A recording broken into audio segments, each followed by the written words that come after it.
Hello students, आप सबका एक बार फिर से स्वागत है आपके अपने यूट्यूब चैनल पे। और जैसा आप सभी जानते हैं, अपनी चल रही है इम्पोर्टेंट क्वेश्चन सीरीज और उसी पे आगे बात करेंगे इस वीडियो के अंदर। अब तक आपको प्रोबेबिलिटी के ऊपर 2 वीडियो मिल चुके हैं, ठीक है। और आज अपना होगा पार्ट 3। उसमें जो पीछे जो 2 वीडियो आपको मिले हैं उनमें जो भी मुझे एक्स्ट्रा क्वेश्चन कवर करवाने थे वो मैंने वहां पे आपको करवा दिए हैं। और इस वीडियो में आगे मैं आपको जो मेरे पुराने वीडियो हैं वो एडिट करके यहाँ पे दे दूंगा। आपको कहीं नहीं जाना, यहीं रहना है और आगे इस वीडियो को कंटिन्यू पूरा देखना है। तो जितने वहां से लास्ट ईयर के जितने अच्छे क्वेश्चन होंगे वो मैं यहाँ पे रख दूंगा। कुछ क्वेश्चन जो मुझे हटाने हैं उनको मैं हटा दूंगा। तो आप एक चीज का विशेष ध्यान रखेंगे, स्टार्टिंग में आपको मल्टीपल चॉइस से रिलेटेड क्वेश्चन मिलेंगे जो अपने 3 क्वेश्चन आने हैं यहाँ पे। और फिल इन द ब्लैंक्स और वेरी शॉर्ट जो हैं वो क्वेश्चन भी आपको यहीं से मिलने हैं। आपका चाहे कोई क्वेश्चन मल्टीप्लीकेशन के नाम से हो रहा हो, चाहे वेरी शॉर्ट के नाम से हो रहा हो, कोई भी क्वेश्चन यहाँ पे अगर आपको इस वीडियो से रिलेटेड आगे जिसमें मिलता जाए वो कहीं भी पूछ सकता है। सेक्शन ए के अंदर मिलेगा, बस आप ये ध्यान रखें। आप ये ना सोचें कि सर ने तो एक भी फिल इन द ब्लैंक्स का करवाया नहीं, क्वेश्चन वही फिल इन द ब्लैंक्स के बनाने थे। तो मैंने क्या किया कि वही क्वेश्चन सेम रख लिया है। वो हो सकता है फिल इन द ब्लैंक्स में पूछे, हो सकता है आपसे वेरी शॉर्ट आंसर टाइप में पूछे, हो सकता है मल्टीपल चॉइस में। तो मल्टीपल चॉइस पे तो आपको लगभग क्वेश्चन मिल जाएंगे। तो मल्टीपल चॉइस वाला कोई फिल इन द ब्लैंक्स में भी आ सकता है और वेरी शॉर्ट में भी आ सकता है। तो वो आपको कंफ्यूज नहीं होना है। आपको बस ये क्वेश्चन जो मैं दे रहा हूं उनको रेडी करना है, ठीक है। ये आप विशेष ध्यान रखेंगे, जो क्वेश्चन आपको मिल रहे हैं उनको अच्छे से आप रेडी कर देंगे। तो आगे का जो पार्ट है वो आप देखेंगे मेरे इस वीडियो से करेंगे। तो आज का जो पहला क्वेश्चन है उसमें आपको गिवन है पी ए की वैल्यू 1/2 है, P B is equal to P है और P A union B is equal to 3/5 है। Then find the value of P. किसकी वैल्यू हमें बतानी है? पी की वैल्यू बतानी है। इसके अलावा आपको यह भी कह रहा है कि यहाँ पे जो ए और बी जो इवेंट है, ए और जो बी इवेंट है वो कैसी है? परस्पर अपवर्जी घटनाएं हैं, म्यूचुअली एक्सक्लूसिव इवेंट है। क्या है? म्यूचुअली एक्सक्लूसिव इवेंट है, ठीक है। इसी के ऊपर ये हमारा पहला क्वेश्चन है। हम जो सेकंड क्वेश्चन लेंगे इससे अगला वो बोर्ड में आया हुआ क्वेश्चन है और सेम यही क्वेश्चन है, बस एक कंडीशंस का चेंज है। तो आपकी बुक में भी जो क्वेश्चन है उसमें 2 पार्ट हैं उसके। तो इसमें हमने एक पार्ट लेने की कोशिश की है। एक बार हम समझते हैं इसको। पहले सबसे पहले क्वेश्चंस में हमें 3 वैल्यूज गिवन है, पी ए गिवन है, पी बी गिवन है और पी ए यूनियन बी। और यहाँ P B is equal to कितना डिनोट कर दिया? पी। और हमसे क्या मांग रहा है? Find the value of P if A and B. A and B क्या है? म्यूचुअली एक्सक्लूसिव इवेंट है। तो देखिए सबसे पहले हमें क्या करना है? सबसे पहले हमें पी ए यूनियन बी का फॉर्मूला लिखना है। पी ए यूनियन बी का, पी ए यूनियन बी का, P A plus P B minus P A intersection B, ठीक है।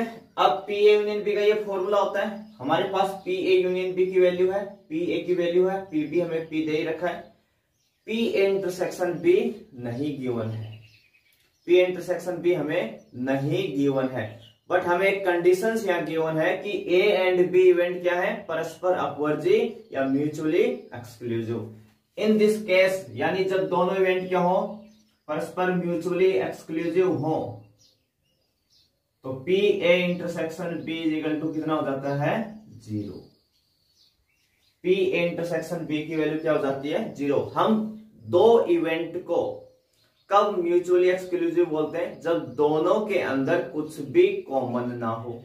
जब हम दोनों इवेंट का इंटरसेक्शन लें तो उसके अंदर कोई भी रिजल्ट कॉमन नहीं होना चाहिए। ऐसी इवेंट को हम बोलते हैं म्यूचुअली एक्सक्लूसिव या परस्पर अपवर्जी। तो जब इवेंट के अंदर कुछ कॉमन ही नहीं होगा तो प्रोबेबिलिटी कितनी हो जाती है? 0। तो इस केस में हमारा जो फॉर्मूला बनता है वो क्या बनता है?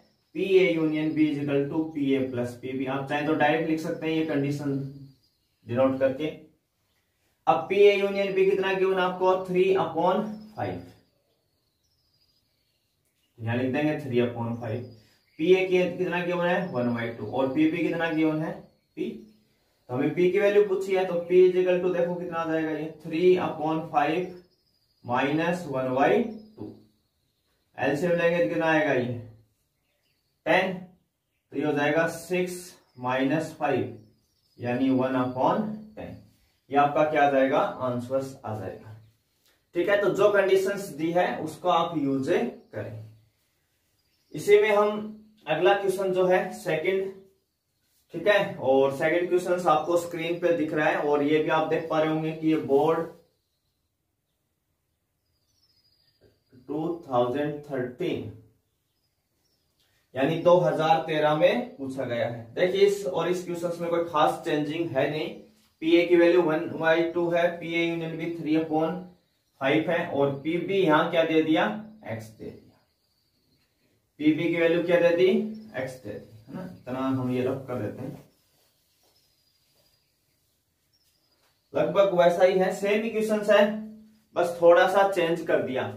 पी ए की वैल्यू में कोई चेंज नहीं है, पी ए यूनियन बी की वैल्यू में भी कोई चेंज नहीं है और पी बी कितना दे दिया x और कह रहा है कि find the value of x। पिछले में p मांग रहा था, इसमें x मांग रहा है, तो सेम वही क्वेश्चन है, बस एक कंडीशंस यहाँ पे चेंज की गई है।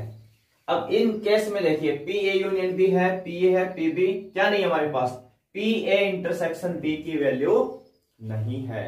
किसकी वैल्यू नहीं है, पी ए इंटरसेक्शन बी की वैल्यू नहीं है। तो उसके लिए क्वेश्चंस में एक कंडीशंस भी गिवन है, if A and B are independent event. A और बी कैसे इवेंट है, इंडिपेंडेंट स्वतंत्र घटनाएं हैं। तो उस केस में हमें पता ही है अगर ए और बी इंडिपेंडेंट इवेंट बन जाती है, उस केस में हमें पता है कि पी ए इंटरसेक्शन बी किसके इक्वल होता है, P A into P B के। पी इंटरसेक्शन बी किसके इक्वल हो जाता है, P A into P B के। पी ए यूनियन बी आपको कितना गिवन है, वही 3/5। पी ए कितना गिवन है 1/2, पी बी कितना गिवन है x माइनस पी ए कितना गिवन है 1/2 इंटू पी बी कितना है x है। तो 3/5 माइनस 1/2, इस 1/2 को हम इधर ले आए LHS साइड में तो माइनस 1/2 और इन दोनों से x कॉमन मांग ले तो यहां से बचा 1 और माइनस यहां से बचा 1/2। अभी इसका हमने एलसीएम लिया था लास्ट क्वेश्चन में, कितना आया था 10, तो ये हो गया था 6 और ये -5, यानी मैं डायरेक्ट लिख रहा हूं इसको। जब आप सॉल्व करेंगे एलसीएम लेके तो ये बनेगा 1/10 x इंटू 1 में से हाफ कम कर देंगे तो कितना बचेगा, हाफ बचेगा, या एलसीएम ले लो आप तो 2 आएगा एलसीएम, तो 2 - 1 यानी 1/2, वापिस कितना आ जाएगा 1/2। 2 से 10 कितने टाइम कैंसिल हो जाएगा 5 टाइम्स, तो यहां से x इजिकल टू कितना आ जाएगा 1/5। ठीक है, तो अच्छा क्वेश्चन है, दो पार्ट इसके बनते हैं, एक तो म्यूचुअली एक्सक्लूसिव इवेंट बोल सकता है और एक आपको इंडिपेंडेंट इवेंट बोल के पूछ सकता है। तो दोनों ही क्वेश्चन है जिसमें से एक बोर्ड में पूछा हुआ है। तो मैंने आपको बता दिया कैसे डील करना है, कौन सा बोर्ड में आया हुआ है, या बोर्ड कितना क्वेश्चन में चेंज करता है। जैसे आपकी बुक में पी गिवन है तो इन्होंने एक्स डिनोट कर दिया, बस इतना ही चेंज किया, इससे ज्यादा कोई चेंज नहीं किया। तो बहुत हल्का चेंज करता है बोर्ड, अगर बाई चांस कभी कभार कोई क्वेश्चंस में करता है तो इतना तो आप डील कर लेंगे, आपकी अच्छी प्रैक्टिस होगी। तो अगला है क्वेश्चन नंबर 3, और क्वेश्चन नंबर जो 3 है वो बोर्ड 2012 और 15 दो बार पूछा गया है, 2012 में भी और 15 में भी। तो आप खुद सोच सकते हैं कितना इंपॉर्टेंट क्वेश्चन है, फिर से चांस है इसके आने के, पूछ सकते हैं, कोई बड़ी बात नहीं है। तो देखिए क्वेश्चंस क्या है, पहले ना क्वेश्चंस देखते हैं। यदि एक न्याय सिक्के को 10 बार उछाला गया हो तो ठीक 4 चित आने की प्रायिकता ज्ञात कीजिए। ठीक 4 चित आने की प्रायिकता ज्ञात कीजिए।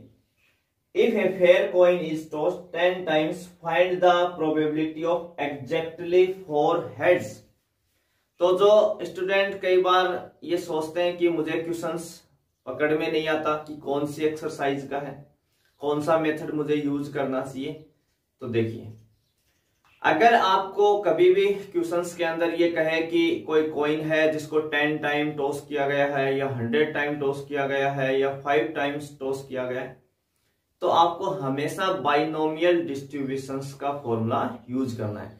क्योंकि 3-4 टाइम्स तक तो हम डायरेक्ट सैंपल स्पेस लिख लेते हैं, पर अगर उससे ऊपर जब मामला आता है 5 times, 6 times, 8 times, 10 times, 20 times, 50 times, 100 times, ऐसी कोई चीज जिसको बार बार थ्रो किया जा रहा है या टॉस किया जा रहा है, इस टाइप के जो क्वेश्चंस हैं, आप उसमें बाइनोमियल डिस्ट्रीब्यूशंस का यूज करेंगे, उस फॉर्मूले का यूज करेंगे। कोई आप लकी ड्रॉ वगैरह के क्वेश्चंस की बात कर रहे हैं या कोई ट्रू फॉल्स टाइप के क्वेश्चंस आगे बहुत सारे 20 क्वेश्चंस हैं, 50 क्वेश्चंस हैं, ऐसी चीजें जिनमें रिजल्ट आपका ज्यादा जा रहा हो, इस केसेस में आप बाइनोमियल डिस्ट्रीब्यूशंस का यूज करेंगे। उसमें करते क्या है, हमें कितने मांग रहा है ये एग्जैक्टली 4 हेड हमसे डिमांड कर रहा है।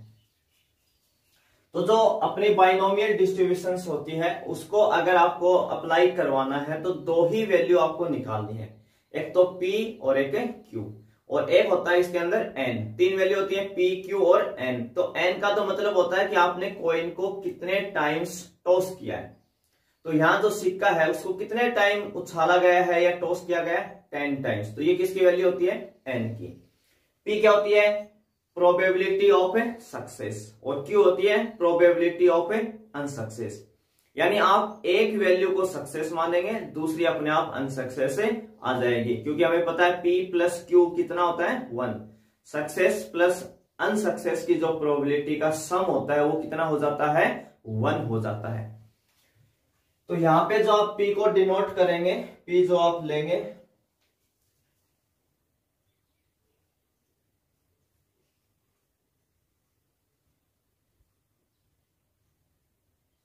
probability of a success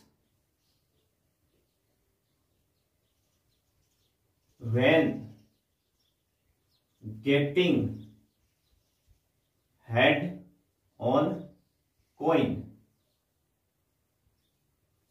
और Q हम किसको डिनोट कर लें, probability of a unsuccess when getting not head on coin.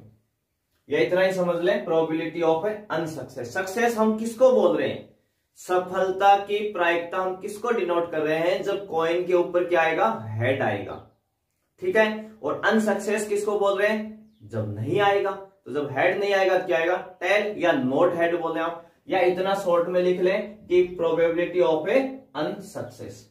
उससे हम समझ जाएंगे कि जो सक्सेस आने के चांस है उसको हम 1 में से माइनस करेंगे तो किसके आ जाएंगे, अनसक्सेस के आ जाएंगे। तो जब भी आप ऐसी चीजें करें कि एक कॉइन को आपने 10 टाइम टॉस किया है, तो हम जो 10 टाइम्स के अकॉर्डिंग जो रिजल्ट आएंगे ना, वो फॉर्मूले के अकॉर्डिंग बताएंगे, डायरेक्ट नहीं बताएंगे। पहले हम कॉइन को 1 टॉस, यहाँ पे जो आप P और Q देख रहे हो, इनकी वैल्यू जब भी आप निकालेंगे P एंड Q की, तो वो हम केवल ओनली 1 टाइम टॉस के अकॉर्डिंग ही डिसाइड करेंगे, यानी कि 10 टाइम्स पे सीधा जाएंगे। जब भी आप ऐसे क्वेश्चंस या बाइनोमियल डिस्ट्रीब्यूशन कहीं भी अप्लाई कर रहे हो और P एंड Q की वैल्यू अगर आप निकालना चाह रहे हो, तो P Q हम हमेशा किसके बेसिस पे निकालते हैं, 1 टाइम टॉस पे। फिर हम 10 टाइम्स पे पहुंचेंगे फॉर्मूले के बेसिस पे। तो अभी जो आप वैल्यू लिखेंगे ना, वो 1 टाइम टॉस के अकॉर्डिंग लिखेंगे। तो सबसे पहले तो ना मैं n लिख देता हूं। n कितना है यहाँ पे, 10, क्योंकि 10 टाइम टॉस किया जा रहा है। p क्या है, प्रोबेबिलिटी ऑफ ए सक्सेस, और कब मानी जाएगी सक्सेस, जब हेड आएगा कॉइन के ऊपर। क्या आएगा, हेड। तो जब भी आप कॉइन को 1 टाइम टॉस करते हो, तो आप सबको पता है 2 ही रिजल्ट आते हैं, हेड और टेल। उसमें से हेड आने की जो प्रोबेबिलिटी होती है वो कितनी होती है, सबको पता है 1/2, और Q हमें पता ही है 1 माइनस P होता है, यानी 1 माइनस 1/2 कितना हो जाएगा, 1/2। ये आपका रैंडम वेरिएबल होता है, लेट एक्स उसको मान सकते हो आप नंबर ऑफ हेड। एक्स को हम किससे डिनोट कर रहे हैं, नंबर ऑफ हेड, चित्त की संख्या।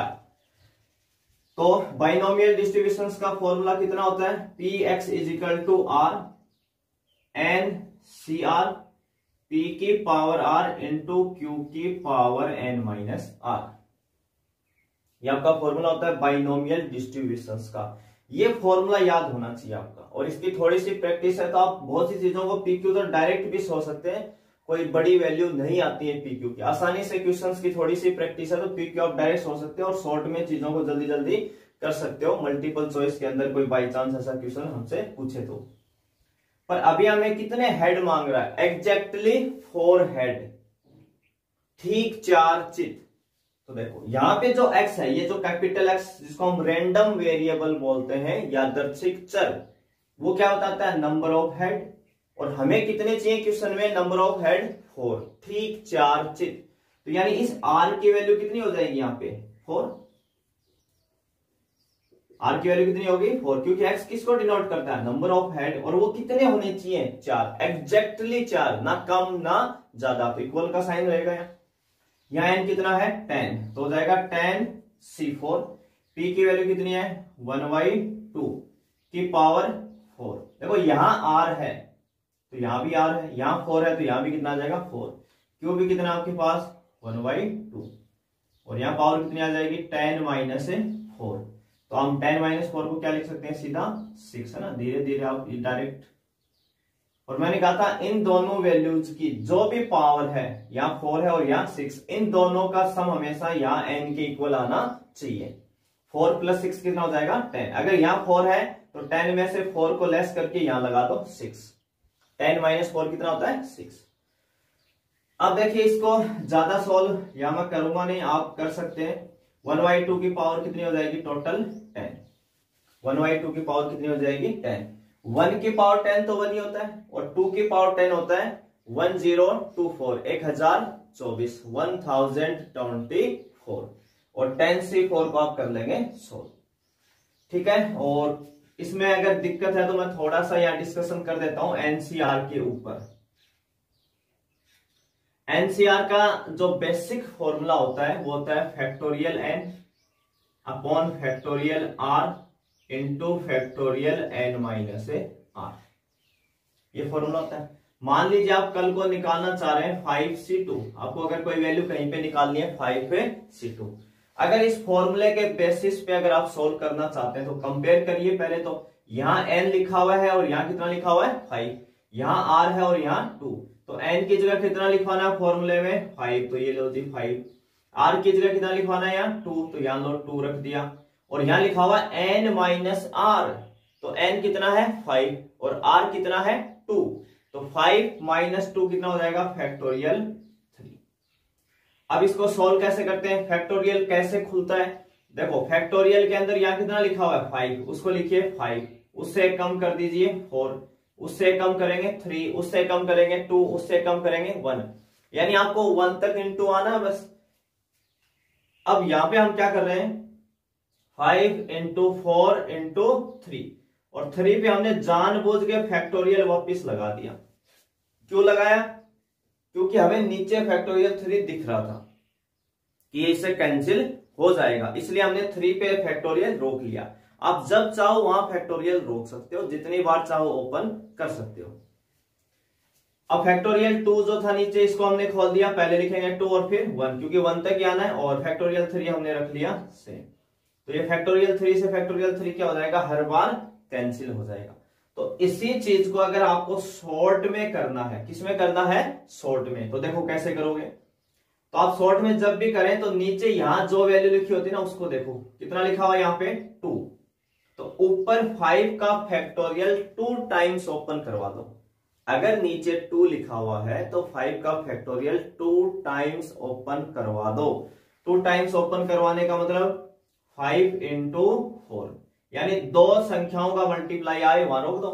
पहले क्या लिखेंगे 5, फिर क्या लिखेंगे 4, तो 2 टाइम्स हो गया मल्टीप्लाई, अपॉन इस 2 का नीचे पूरा ओपन कर दो, तो 2 इंटू 1। तो देखो ये दोनों वैल्यू सेम है कि नहीं, चाहे आप फॉर्मूला बेस्ड आ जाइए या चाहे आप डायरेक्ट आ जाइए। ऐसे ही देखो यहाँ 10C4 है ना, अगर मैं इसको यहाँ थोड़ा सा लिख के दिखाऊं आपको, 10C4 है, तो नीचे देखो कितना लिखा हुआ है, 4 लिखा हुआ है। तो 10 का फैक्टोरियल 4 टाइम्स ओपन करना है। 10 का फैक्टोरियल कितने टाइम्स ओपन करना है, 4। तो 10 का करेंगे तो पहले 10 से स्टार्ट करेंगे। 10 इंटू 9 इंटू 8 इंटू 7। तो देखो 4 संख्या मल्टीप्लाई में आ गई ना, 1 2 3 4, 10 9 8 7, 4 बार ओपन हो गया। इसका मतलब ये अपॉन नीचे 4 का पूरा, तो 4 इंटू 3 इंटू 2 इंटू 1 इंटू 1/2 की पावर कितना था यहाँ, 10 है। इसको आप सिंपली सॉल्व कर सकते हो, इतना आप सबको आता है, कोई दिक्कतें नहीं होनी चाहिए। तो ठीक है, तो एनसीआर को कैसे ओपन किया जाता है बेसिक फॉर्मूले से भी बता दिया और सीधा शॉर्ट में। तो हम शॉर्ट में ही आगे यूज लेंगे चीजों को, ये भी आप ध्यान रखेंगे। तो ये था अपना क्वेश्चन नंबर 3 जो कि 2 बार बोर्ड में आया हुआ है और अच्छा क्वेश्चन है, फिर से चांस हो सकते हैं। छोटा क्वेश्चन है।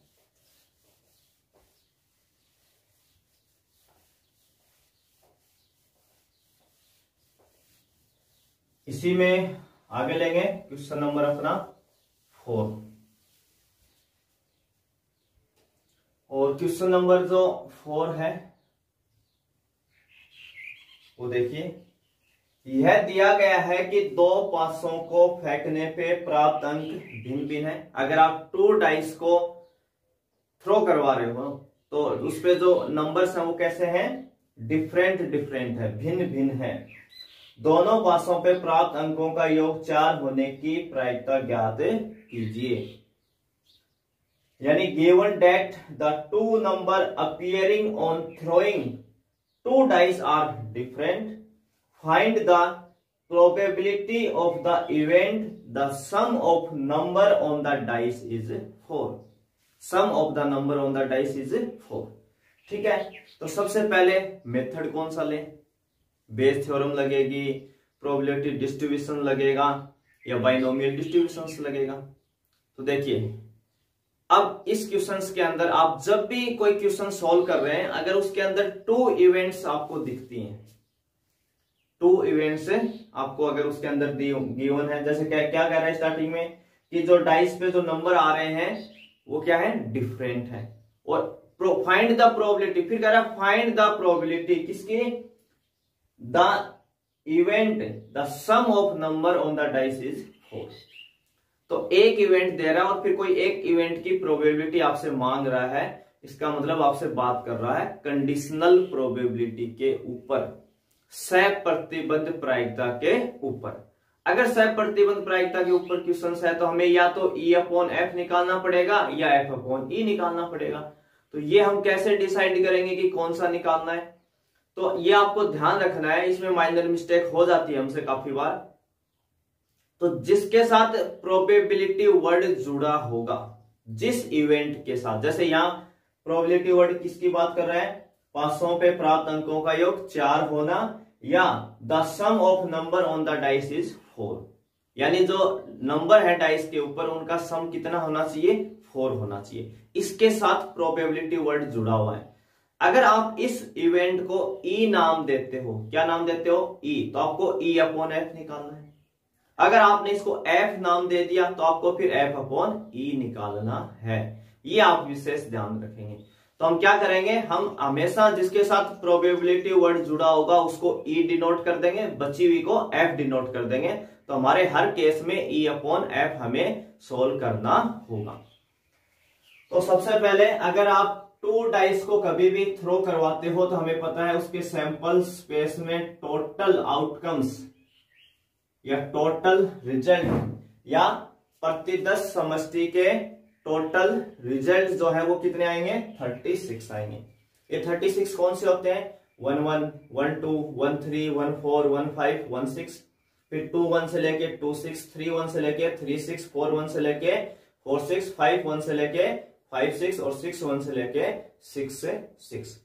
ये सारे रिजल्ट आएंगे आपके सैंपल स्पेस में। तो यहां मैं शॉर्ट में लिख रहा हूं NS = 36, यानी टोटल आउटकम्स कितने होंगे सैंपल स्पेस के अंदर, यानी प्रति 10 समष्टि के। अब हम नाम दे दें लेट इवेंट E। E किसको बोलेंगे हम, sum of number sum of a number on the dice, sum of number on the dice, on the dice is 4। यानी डाइस के ऊपर जो नंबर्स आ रहे हैं उनका सम कितना होना चाहिए, 4 होना चाहिए। तो फिर ई में कौन कौन से रिजल्ट आने वाले हैं वो देखिए। ई के अंदर क्या क्या आएगा, 1 3 2 2 और एक आ जाएगा 3 1। 1 3 का सम कितना है 4, 2 2 का सम भी कितना है 4 और 3 1 का सम भी कितना है 4। ठीक है, तो इस इवेंट के अंदर वैसे कितने रिजल्ट आए अगर आप लिखना चाहें तो एन ई के अंदर कितने रिजल्ट हैं 3। तो इसकी प्रोबेबिलिटी कितनी हो जाएगी, P upon P is equal to N E upon N S. यानी ई के अंदर कितने रिजल्ट आए 3 और टोटल कितने हैं 36। तो पीई की प्रोबेबिलिटी कितनी आ जाएगी 3 अपॉन 36। फिर एक इवेंट और भी माननी होगी आपको, event F, getting number on the dice are different. यानी डाइस के ऊपर जो नंबर आ रहे हैं वो क्या है, डिफरेंट है। पासों के ऊपर प्राप्त संख्याएं भिन्न भिन्न है, अलग अलग होना, डिफरेंट होना। तो एफ के अंदर जो टोटल रिजल्ट आएंगे, एफ के अंदर जो है ना टोटल रिजल्ट आएंगे वो आएंगे 30। कितने रिजल्ट आएंगे 30। टोटल तो 36 है और 36 में से 6 ऐसे रिजल्ट होते हैं जिसमें सेम नंबर आते हैं 1 1 2 2 3 3 4 4 5 5 और 6 6। तो वो 6 रिजल्ट अगर आप हटा देंगे तो पीछे रिमेनिंग 30 रिजल्ट बचे। कौन से बचे, 1 2 बचा, 1 3 बचा, 1 4 बचा, 1 5 बचा और 1 6। ऐसे 2 1 2 3 2 2 नहीं आएगा, 2 4 2 5 2 6 3 1 3 2 3 4 3 5 और 3 6 4 1 4 2 4 3 4 5 और 4 6 5 1 5 2 5 3 5 4 5 6 6 1 6 2 6 3 6 4 और 6 5। ठीक है, तो 36 में से अब देखो यही सारे इसमें लिख लेते हैं सैंपल स्पेस में, बस हमने वहां से 6 रिजल्ट को कम किया है। कौन कौन से, 1 1 2 2 3 3 4 4 5 5 और 6, वो इंक्लूड कर देंगे तो वापिस क्या आ जाएगा, पूरा ऐसे आ जाएगा सैंपल स्पेस। तो इसमें कितने रिजल्ट आए आपके पास, 30 रिजल्ट आपके पास आए है ना। मैं इधर थोड़ा सा इसको कर देता हूं, एन एफ, यानी एफ के अंदर कितने रिजल्ट आए 30। तो इसकी प्रोबेबिलिटी कितनी हो जाएगी, P F 30 upon 36, favourable cases upon total outcomes, N F upon N S, है ना। अगर आप फॉर्मूला इसका लिखना चाहें तो N F upon N S. अब हमें यहां पे एक वैल्यू और निकालनी पड़ती है, ए इंटरसेक्शन एफ। इंटरसेक्शन का मतलब होता है कॉमन। तो आपको ई के रिजल्ट और एफ के रिजल्ट में ये देखना है कि कौन कौन कॉमन है। तो देखिए कौन कौन, हमें पता है कि एफ में डिफरेंट नंबर हमेशा, तो ये 2 2 तो मिलेगा ही नहीं इसके अंदर कभी, तो 1 3 और 3 1 दो ही मिलेंगे। आप ना सोच सकते हैं 1 3 और 3 1। तो एन ई इंटरसेक्शन एफ, कितने रिजल्ट है इसमें 2, तो इसकी प्रोबेबिलिटी कितनी हो जाएगी, P E intersection F is equal to 2 upon 36। हमें निकालना क्या था, हमें निकालना था ई अपॉन एफ, ई की कंडीशनल प्रोबेबिलिटी। तो क्या फॉर्मूला होता है ई अपॉन एफ का, सबको पता है इसका formula, P E intersection F, काफी क्वेश्चन किए थे हमने 1 मार्क्स के अंदर, अपॉन पी एफ। तो पी इंटरसेक्शन एफ कितना आया 2 अपॉन 36, पी एफ कितना आया 30 अपॉन 36, 36 से 36 कैंसिल और 2 30 को कितने टाइम्स करेगा 15, तो 1/15 क्या आ जाएगा आपका आंसर आ जाएगा। तो ठीक है, तो दो क्वेश्चंस आपके पास यानी दो इवेंट हो और एक की प्रोबेबिलिटी पूछे तो आपको क्या निकालना वहां पे कंडीशनल प्रोबेबिलिटी, सह प्रतिबंध प्रायिकता। तो थोड़ा सा अगर आप चाहते हैं कि क्वेश्चंस को आपको बहुत अच्छे से आइडिया हो, सभी एक्सरसाइज के क्वेश्चंस का आपको अच्छे से आइडिया हो जाए, तो थोड़ी प्रैक्टिस की जरूरत है। और उससे ज्यादा जरूरत यह है कि जब भी आपका मूड नहीं हो पढ़ने का तो आप प्रोबेबिलिटी के क्वेश्चंस की रीडिंग लगाएं।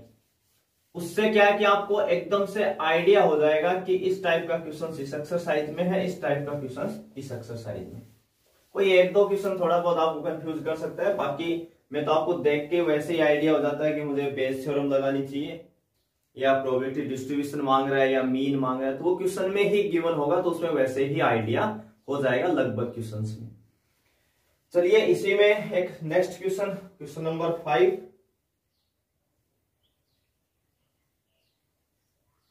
इसमें कह रहा है कि एक विशेष समस्या को ए और बी के द्वारा स्वतंत्र रूप से हल करने की जो प्रायिकता है वो है 1/2 1/3।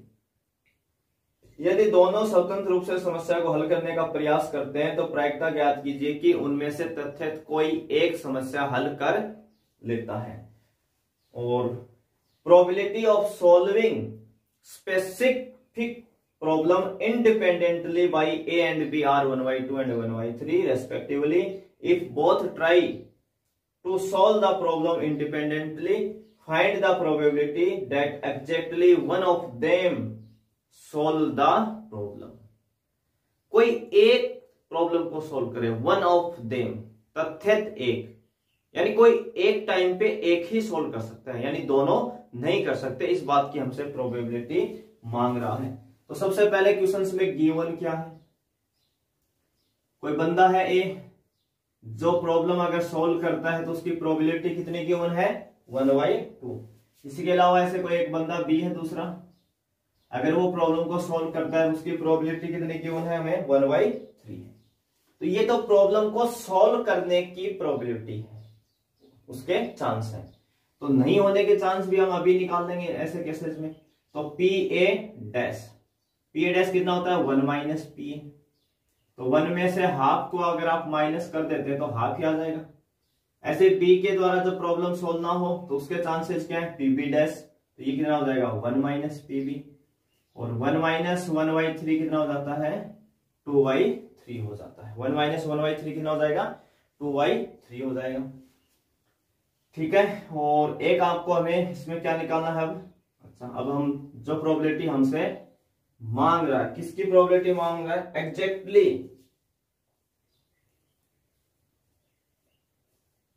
Exactly one of them